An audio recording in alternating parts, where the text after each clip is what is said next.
Hey everyone, it is AZ, your host of the Fire Rescue Wellness Podcast. We're back with episode number 89, where I interviewed Jill Joyce. But we're going to press pause on that for just a second. And I want to remind you to get registered for 7-Minute Science. It is free. It is January 22nd, 2024 at noon Central. And 7 of the top researchers in firefighter health and wellness will each get 7 minutes and not 1 second more to present their research and give you the so what, now what. So there will be no tiny graphs. There will be no boring BS, only solid science and what to do with it. The link is in the show notes. Get registered. Even if you can't attend live, you will get a recording after the fact. Today's guest is Jill Joyce, and she's a total nerd, and this is why I love her. But she's a professor at Oklahoma State University, and she's the co-director of the Tactical Fitness and Nutrition Lab. She is a registered dietitian, but basically she is the self-described OSU food lady who is really freaking good at tricking people into eating healthy, most of the time without them even realizing it. So I think that is just, she needs no further introduction. Jill Joyce was one of our presenters on the first iteration of 7-Minute Science in November, and the people loved her, and you're going to love her too. So if you wouldn't mind, do me a solid, go give us a rating, go give us a review, and share the podcast with a firefighter you know would be interested. Thank you so much. Have a great day. Enjoy Jill Joyce. Thank you for joining me on the Fire Rescue Wellness Podcast. I'm your host, AZ. I find the research and resources and then provide the fire service with the so what, now what, to ensure the health and well-being of every member of our profession. Together, let's thrive.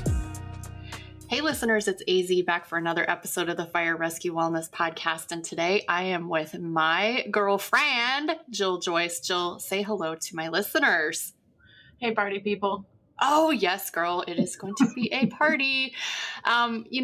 Sometimes I think I should just hit record earlier, because what I told Jill before I hit record was this is going to be some super simple, because I'm just going to bring the glorious, glorious, beautiful horse straight to the water, and it's going to be so simple. So. And I told Annette I needed that today. Thank you.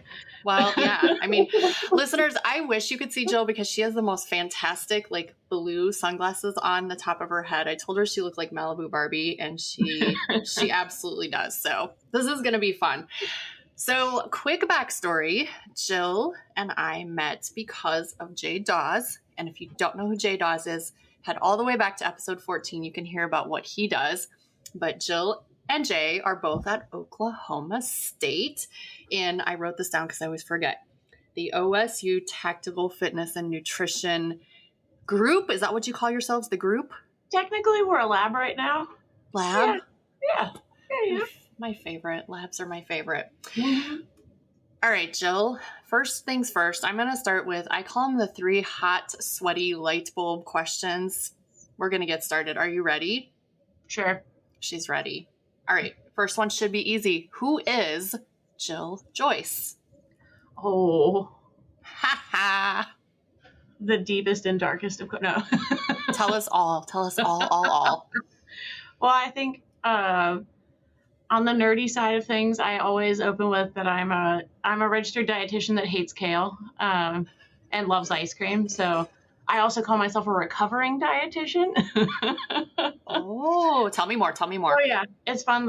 So the firefighters in town, I work with them a lot. And they joked the one day, they're like, first we didn't think we were going to like you because, like food police. And but then we realized that eating wise, you're as messed up as we are. So we like you now. I'm like, oh, thank you guys. That means a lot. Coming from you guys, that's a really big compliment. So I think that's probably my favorite way to open professionally is that I'm not the food police. I'm a recovering dietitian who struggles as much as the next person. I know what I should eat and I often don't do it. So I get it. Oh my gosh. Well, Jill, actually, listeners, if you had a chance to join us live for 7 Minute Science, Jill was one of our presenters.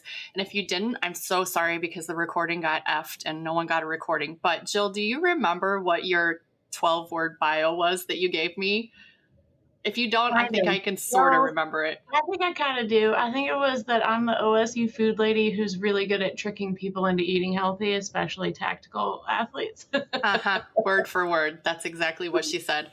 And I gave her feedback. I'm like, you have just broken the internet. Good job. Yep.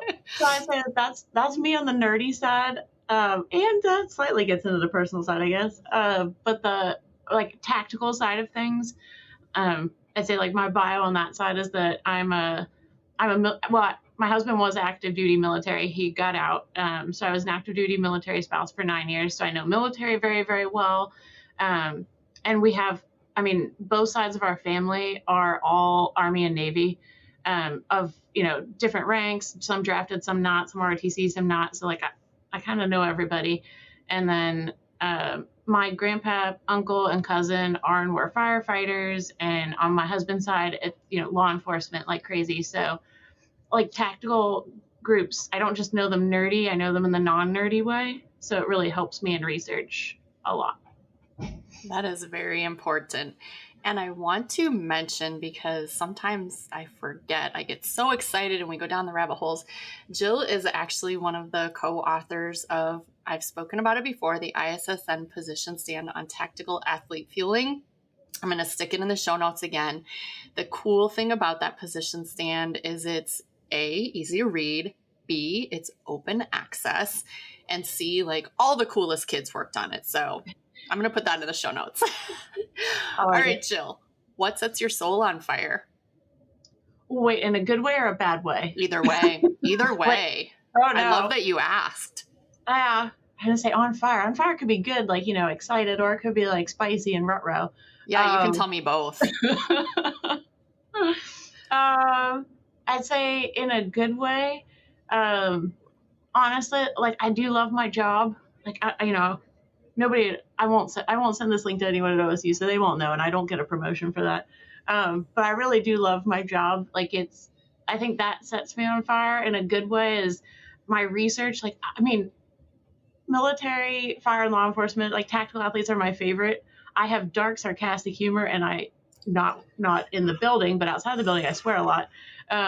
So like I love, and you're my family members, my best friends, and so I love working with you all. So getting to do things that make your lives better really does make my heart so happy.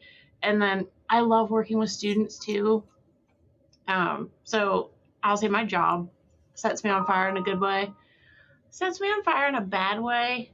I'm not gonna lie, misinformation about nutrition on social media.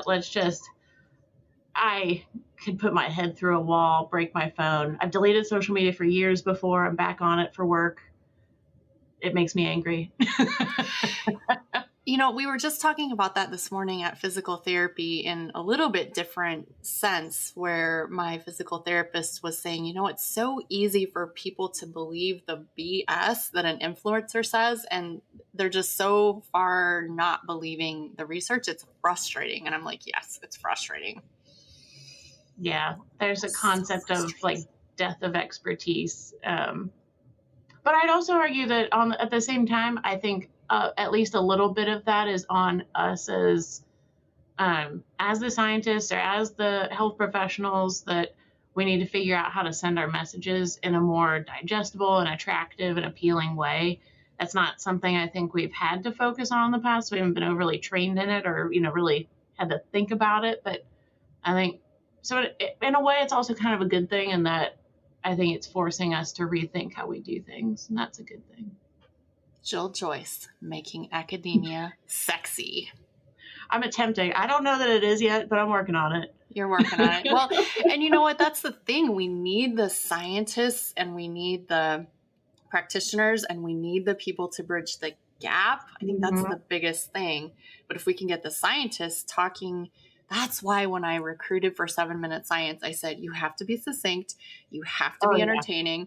No charts unless they're really big and easy to explain. And It was wildly popular. So, all right, Yeah, Jill, I how like are it. you changing the world? Ooh. I would say I'd say that's actually kind of what drew me back to academia is that being a clinician, like clinicians are changing the world, don't get me wrong, but I want to change it faster. We are impatient women.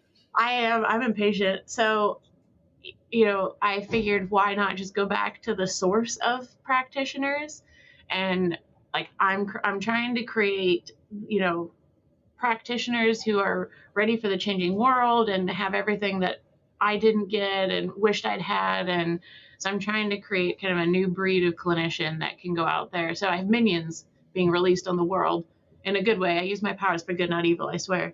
Um, so I'd say that's one way I'm changing the world. And then, doing the research that we do, trying to put out we're trying to be force multipliers. There aren't a ton of people doing public health related research yet. So I'm trying to create programs that can be like self-sustaining, self-running, very low cost or free, evidence-based, theory-based, effective, but can reach, everyone potentially. Awesome segue. This was not originally going to be my next question, but it now is. So tell me about this class that I see you teaching. It's on Facebook. It's like, 12 sessions or something like that? Mm-hmm. Tell me all about that. Okay. We got the ESP in this morning. Just reading each other's minds. Yes, ESP, right there. That was a terrible Waterboy reference if anybody's watched that Adam Sandler movie back in the day. So the classes on Fridays, they're pretty much every Friday, I will say, except the holidays are coming up and I am traveling. So they're pretty much every Friday. It's a 16-week rotation where every other week is a class.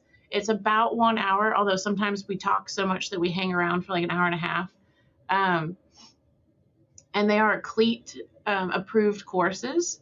So if you're looking for CLEAT credit, you can get 8 hours of CLEAT credit. And then the topics are things that I've had kind of vetted by different tactical groups. So they say they're things that you all want and need. I have a lot of like application materials. So once you leave, if you want to practice it, like I have tools to help you use it. And then every other week, the other 8 weeks are just Q&A sessions. And I think I have a handful of regulars that come in. And it's funny because they always say like, why aren't more people using this? They're really enjoying them. And the Q&A sessions, they're using them exactly the way I want them to. They're either like peer fitness leaders or they're like H2F leaders or that aren't nutrition. I know, in H2F there are dietitians, but on the Guard Reserve side of things, there's some other H2F leaders that are kind of joining us from different states. Law enforcement side of things, and wellness committees, but they're coming in and they're bringing the questions from their department. Like over the 2 weeks, they collect questions from everyone in their department, and then they bring them, they get the answers, and then over the next 2 weeks, they take them back, deliver the answers, and get new questions. And if they want materials, they can hop in and ask me. I have tons of interns who need hours, so they can create things for you for free. Like signs in fire stations, we're creating little, like the TVs that, for like a minute or something flash, like an infographic or a sign. We're creating infographics on, I don't know, I have like 25 nutrition topics that different groups have given me. So we're creating those. That came out of a Q&A session. More cookbooks, whatever you guys need, you just kind of hop in and tell me. And I think, if I am not mistaken, this is free, right? It's free. It's on Zoom. You don't sign up. You just show up whenever, right? Yeah, I have flyers that I can email out, but on our Facebook page, I share the flyer every week and the link on Thursdays. So I remind you if there's a class or not, and then the link is there. You can just hop right in. Yes. Okay. So that was a perfect segue, but now people are wondering like, yeah, but what does this lady do. Exactly. So let's backtrack, put it in reverse. Beep, beep, beep, beep. Okay. At Oklahoma State, within the Tactical Fitness Nutrition Research Group, what do you got going on? What are you researching? Who do you work with? Good question. I would say, so I'm a public health practitioner. I don't work with individuals. So don't think that you can come to me for individual counseling or anything like that. There are dietitians in your area where you can, honestly, insurance will pay for it. Usually they'll pay for upwards of 6 sessions a year. So you can go see a dietitian individually. I work on programming on or interventions on a department level or shift level, but groups. I work with groups, unit level. So, and I also would say I don't focus super highly on like performance in the sense of performance nutrition. I can do that. I have specialized training in that, and I can do that. But I would say I focus more on, like, Jay and I have this kind of pyramid where you have to be healthy before you can be fit, before you can be high functioning performance wise. So my goal is really to focus on health, because unfortunately we see from the stats that, cholesterol, blood pressure, overweight, obesity, chronic diseases like type 2 diabetes, heart attacks, cancer, and there's a lot going on there that's impacting performance on the job, quality of life on the job, and then, shortening you maxing out your pension afterwards and living a long, happy life on an island with your family. Here I come. So, retirement is coming. Yeah. So that's Jay and I joke all the time that our goal is to make you very high performing on the job. Being healthy will help with that, and improving your nutrition, even if it's just improving it a little bit, will help with performance. Even if it's not like performance nutrition specific, just cleaning up your diet will help. But our goal is to max out your pension. Amazing goal. Okay, so you said this word, cleaning up your diet. I like that. Cleaning up your diet a little bit. I like that even better. Mm-hmm. So, of course, the answer is always, it depends upon the person. But can you give us some sort of wave tops of what does cleaning up your diet actually look like? Yeah.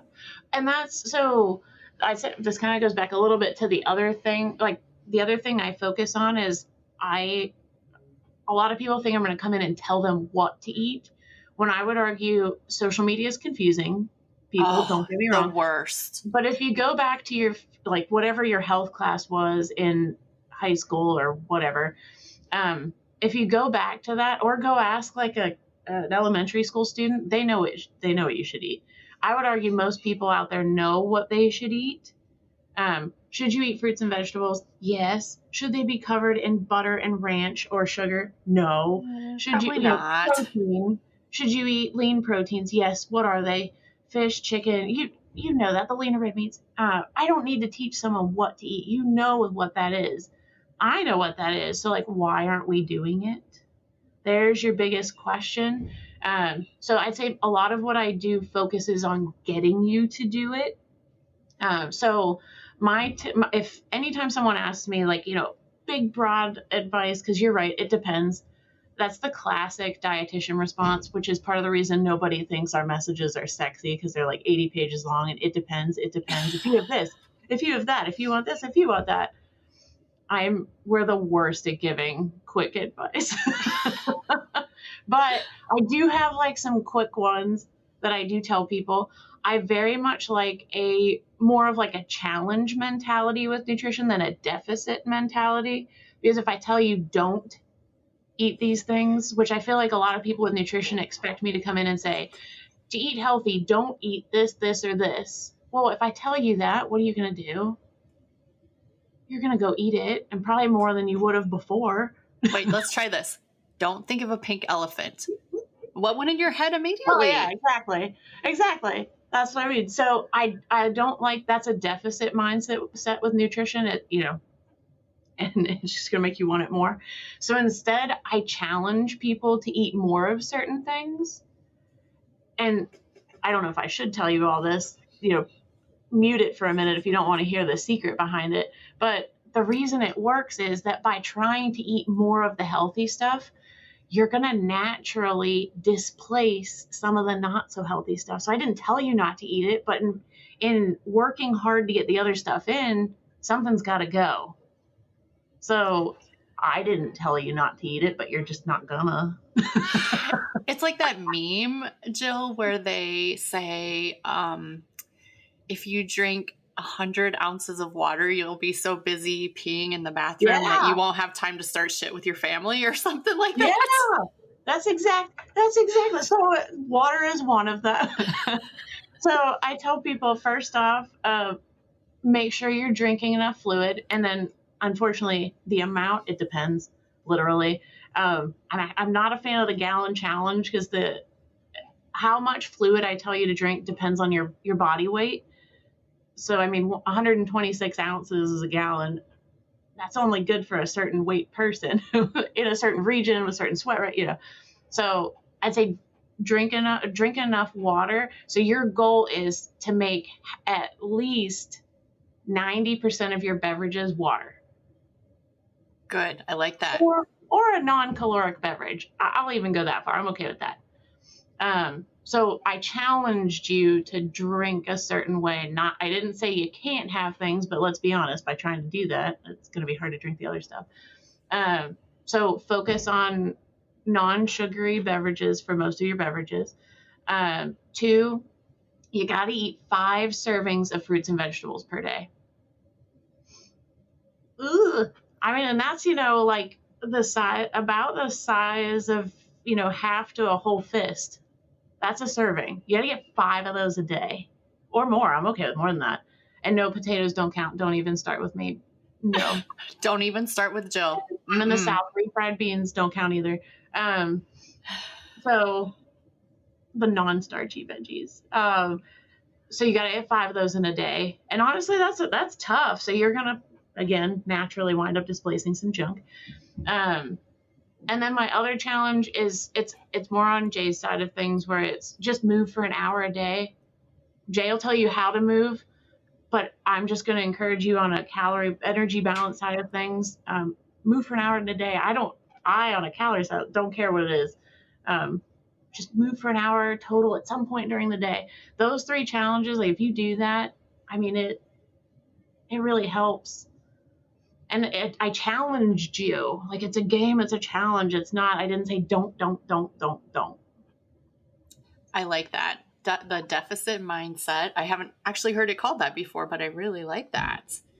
So Jill is adding things and challenging things as opposed to saying don't. I love it. Mm-hmm.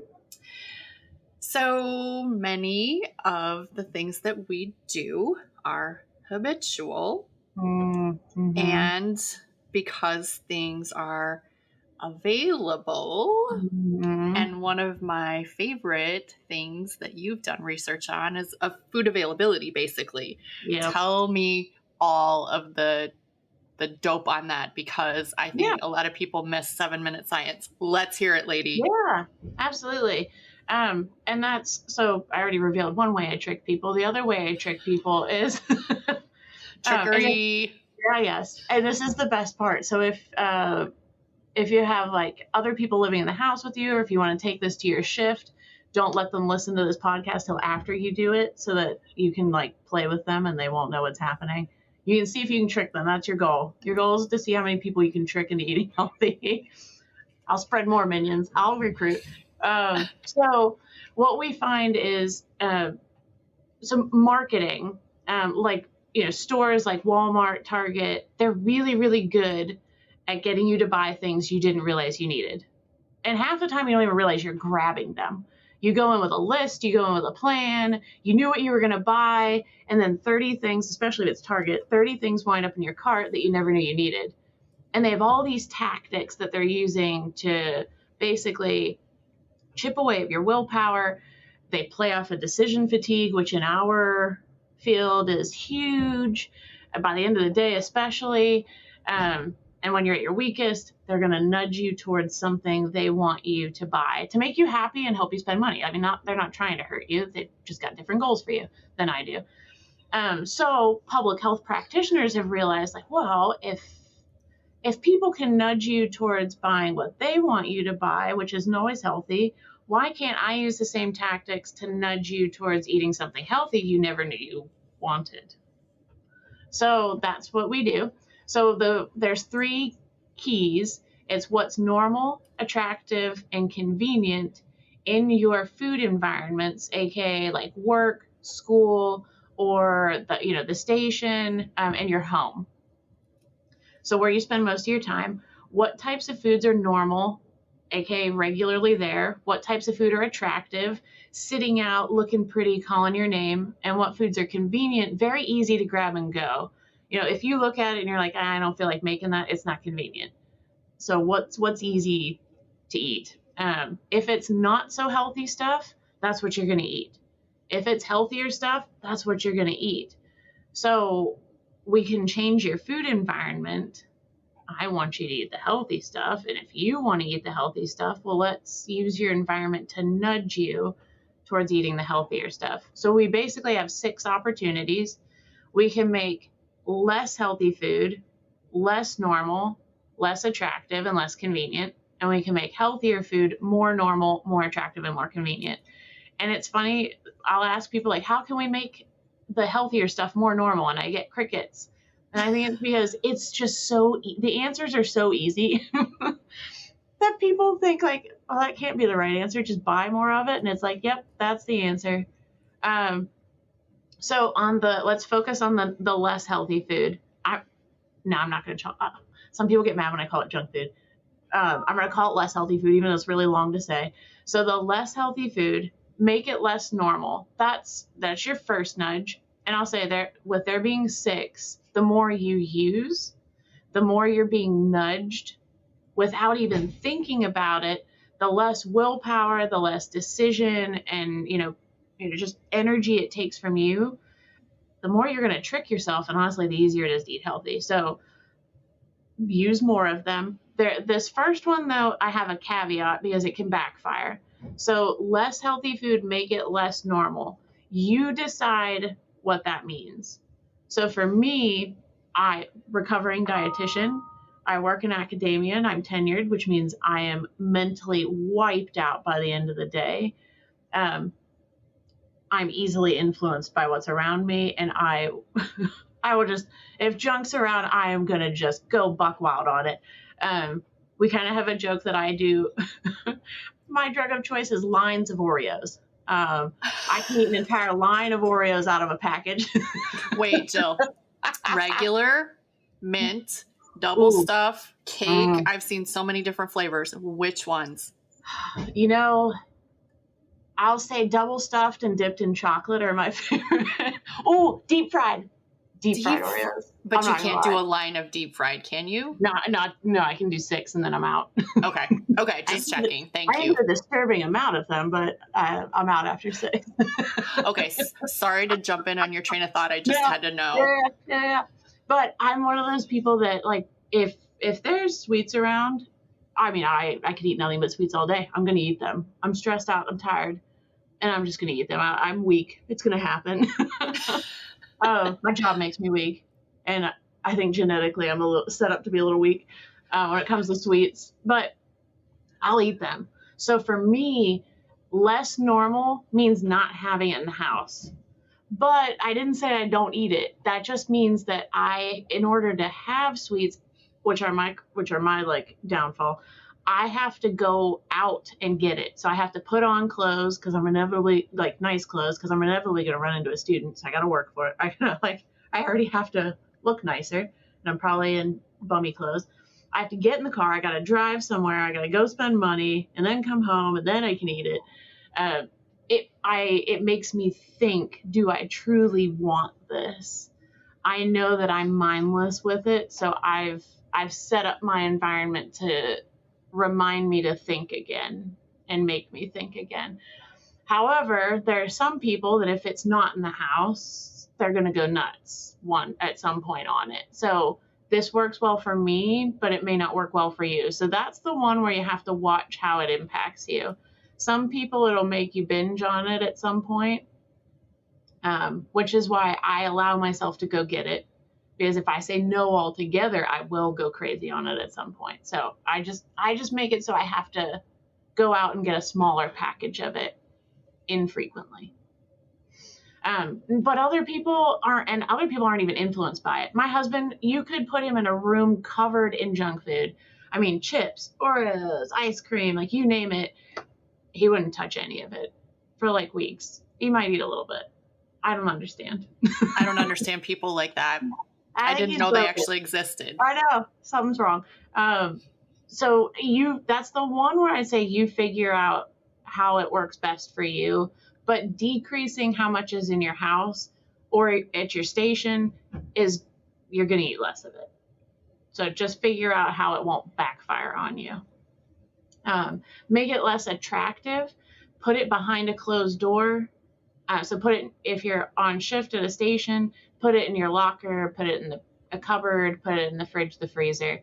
If it's out on the counter on shift, there's bags of M&Ms, peanut M&Ms, the big zipper bags, and there's Sour Patch Kids, chips.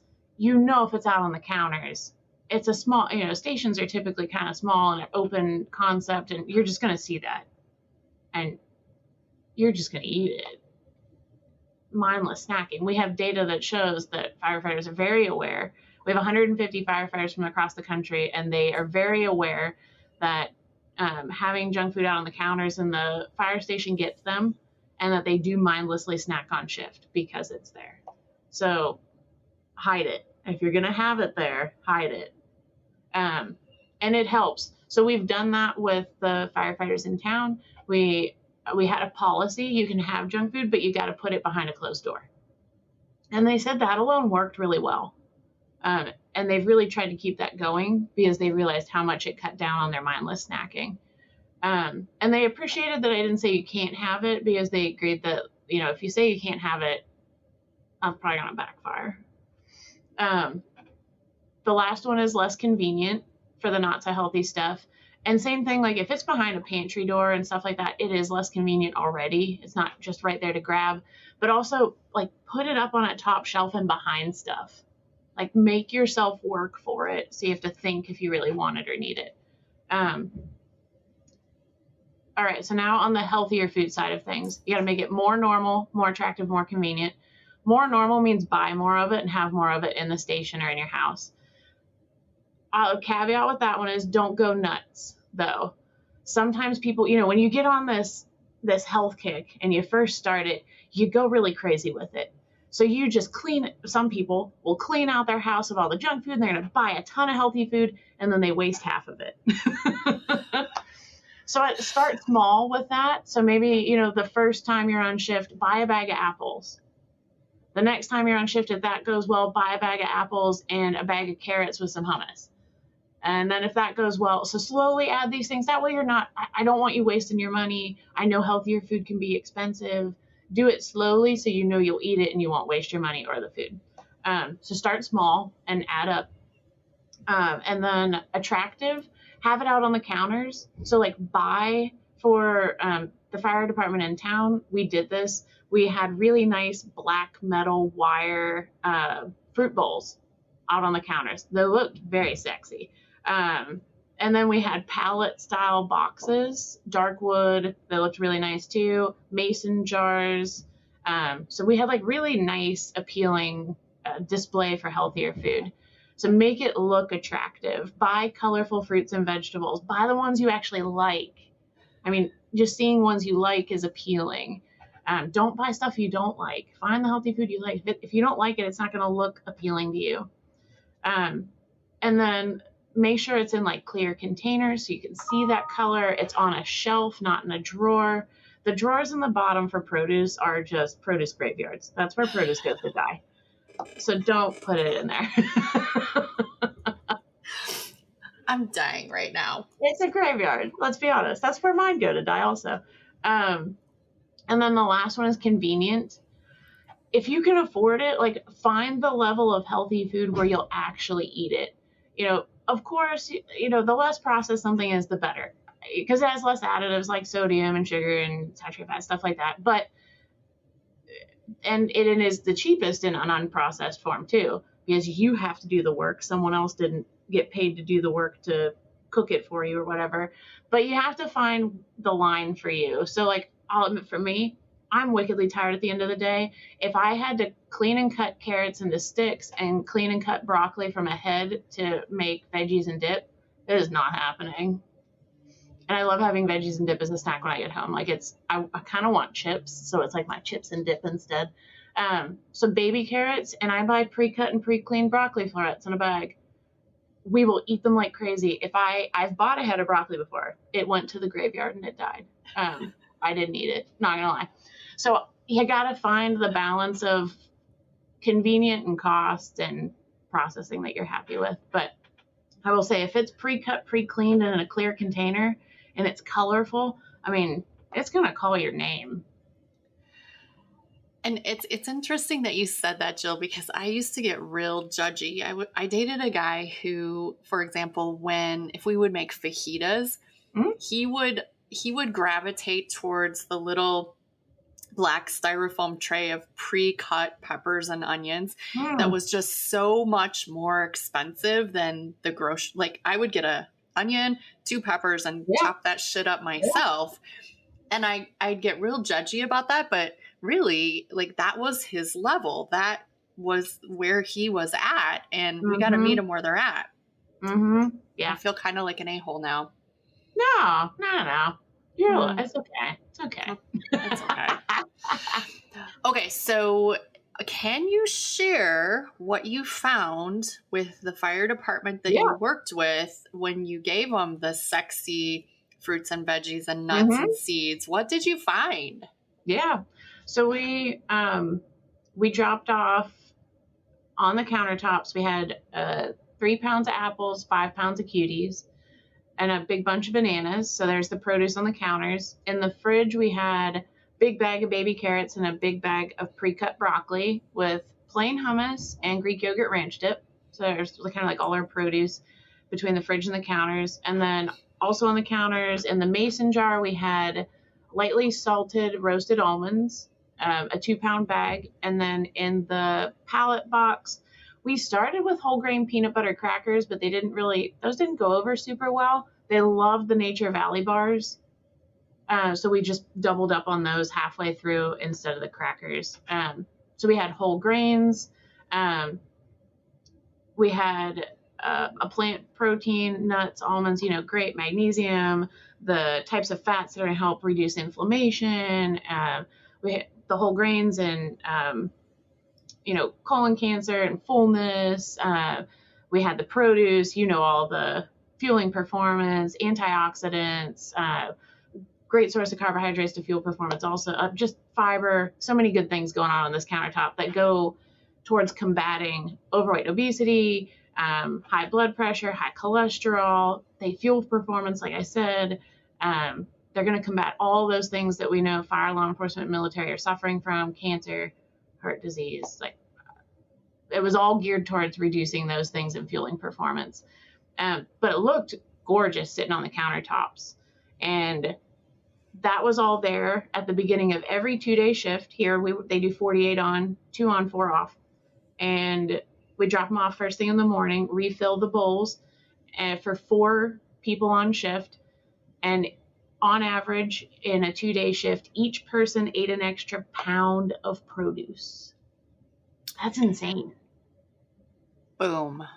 Yeah. Drop the mic. And they still had donuts, chips, M&Ms, but they were in the closet, right? They did. They kept the countertops there were some shifts that weren't as ready for me and didn't care for the stuff as much as others did. But for the most part, the shifts loved it. They ate a ton of it. They kept the countertops clean because, like I said, they realized what that little change did.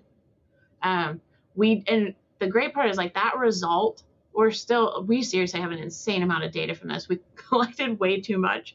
But it's just like all we did was drop off this food. We didn't teach classes. We didn't counsel people. We just dropped off food and said, don't have junk on the counters. That's all we did for 3 months, and on average, a pound extra produce a day. Like, that's insane. I mean, that's it. I need you to help me sort through this because something you just said like triggered something in my brain. What you said was, we just dropped off food. And so does the public.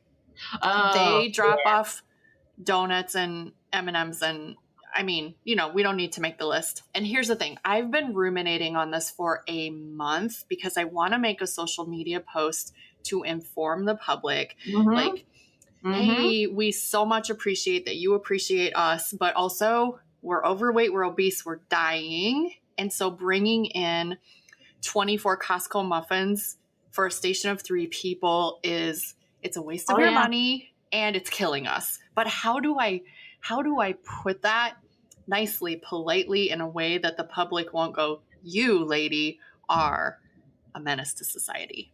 Yeah. So actually, the stations were all like, can you put out a PSA?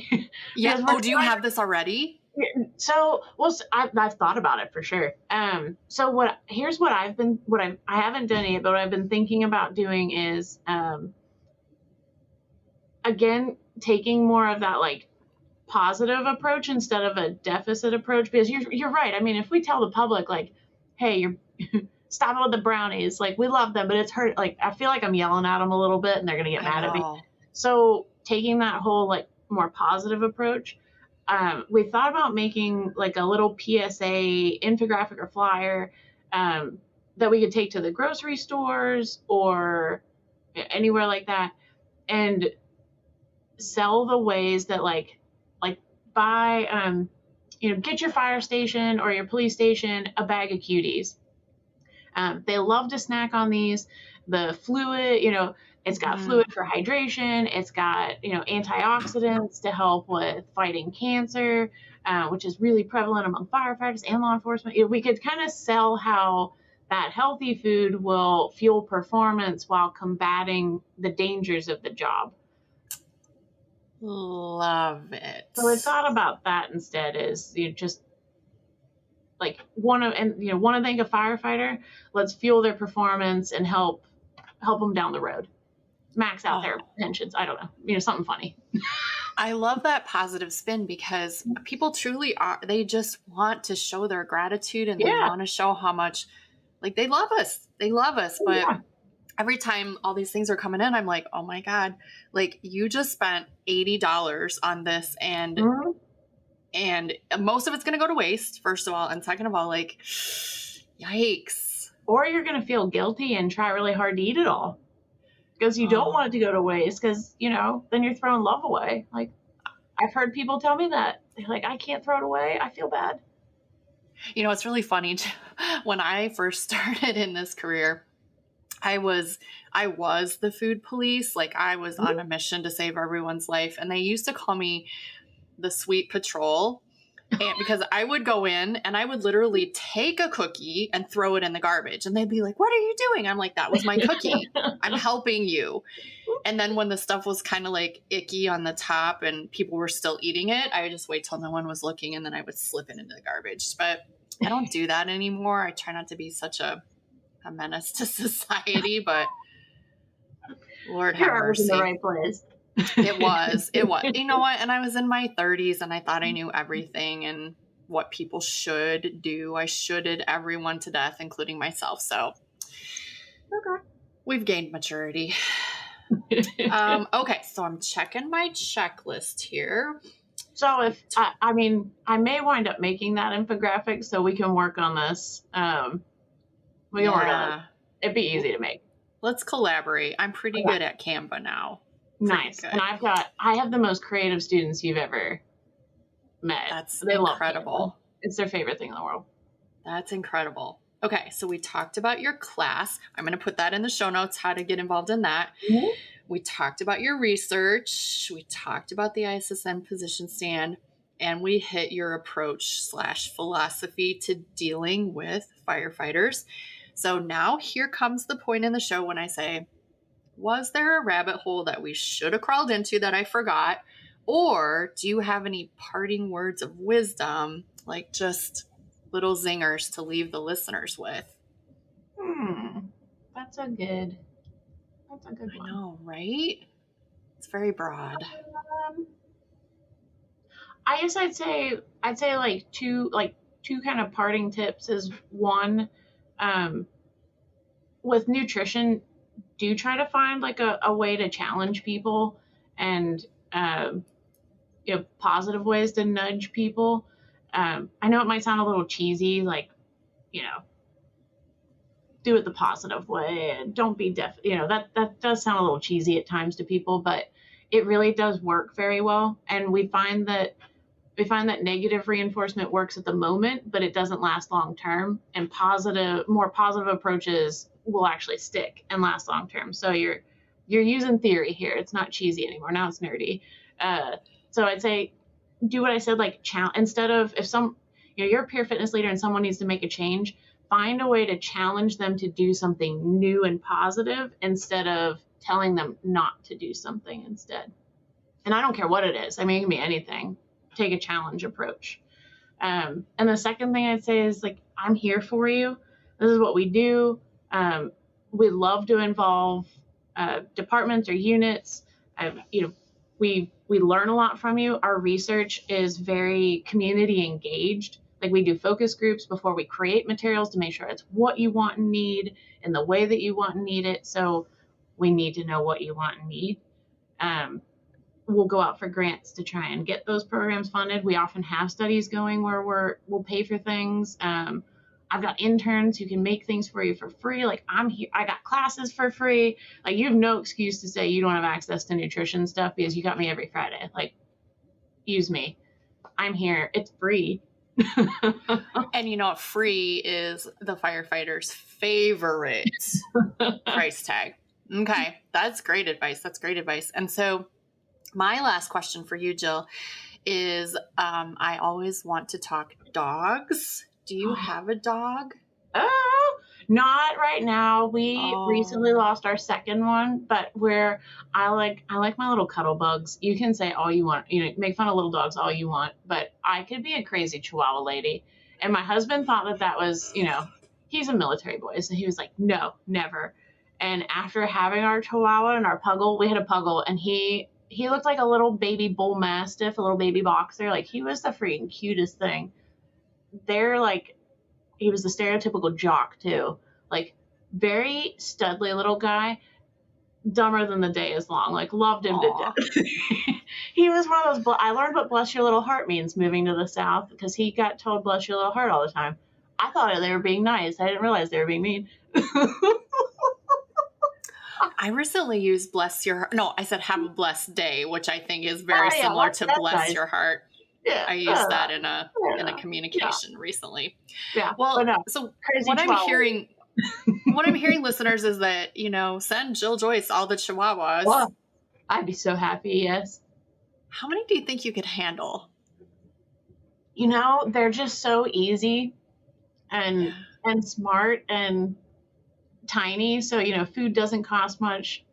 So I don't know if I want to set a number. My cousin has an obnoxious number of wiener dogs. She had like 9 at one point. So I'm going to go with 9. I think I can do 9. I'm considering that scene in Bridesmaids where Melissa McCarthy has all the little Goldens in her van. Oh my God. What did she say? I took 5 or something like that. I may have overextended myself. We'd start slow. And then we'd push the limit slowly. Like, I think we can do one more. I think we can do one more. Just like adding good habits with your nutrition. Start slow and build. At one point, it'll be too much, but I'll keep trying. Absolutely. Well, Jill Joyce, I've been looking forward to this conversation. I appreciate your time so much. I'm going to put in the show notes your social media handles, the link to get involved in your class, and maybe the OSU Tactical Fitness and Nutrition website. That sounds like a good balance of things to do. All right. Well, I think with that, we can definitely drop the mic and say AZ and Jill Joyce, or JJ, are officially out. Thanks, Jill. Thank you, AZ.